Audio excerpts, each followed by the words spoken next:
আর মাত্র একদিন পর ঈদ, তাই সকাল থেকেই রাজধানীর কোরবানির পশুর হাটগুলোতে ছিল ক্রেতাদের ভিড়। কয়েকদিনের তুলনায় আজ গরুর দাম কিছুটা কম, তাই গরু কিনে খুশি মনে বাড়ি ফিরছেন ক্রেতারা।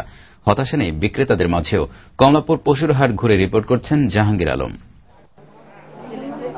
চুয়াডাঙ্গার আলমডাঙ্গার রাসেল এবারও এসেছেন গৃহপালিত গরু আর খাসি নিয়ে। তার ইচ্ছা গরুর সাথে খাসিটি ফ্রি দেবেন। কমলাপুর গরুর হাটে এখন পর্যন্ত সর্বোচ্চ 25 লাখ টাকা দাম হেঁকেছেন তিনি, কিন্তু ক্রেতা মিলছে না।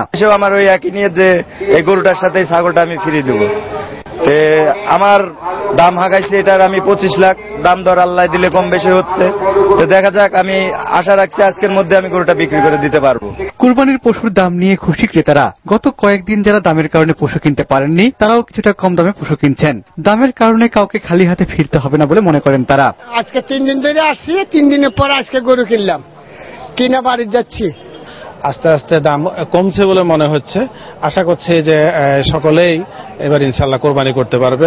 আজকে মনে হয় কি দামটা কম, আর বিগত 3 দিন অনেক দাম, সাংঘাতিক মানে তারা।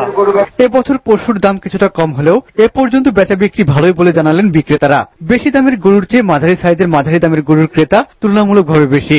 8টা গরু আনছি, 5টা বেচছি, 3টা আছে। দাম সামান্য। আমি 7 লাখ চাচ্ছি, কেউ 1,20,000 বলছে, 1.5 লাখ বলছে, 2 লাখ বলছে। গরুর দাম মানছে বললে কেউ, আমরা তো ঠিক মতো পাইতেছি না দাম। মানছে বলতেছে বেশি, আমরা তো বেশি পাইতেছি না। হাটগুলোতে প্রতারণা বন্ধে বসেছে জাল টাকা শনাক্তকারী মেশিন, আছে আইন শৃঙ্খলা বাহিনীর টহল আর নজরদারি। জাহাঙ্গীর আলম, দিগন্ত টেলিভিশন, ঢাকা।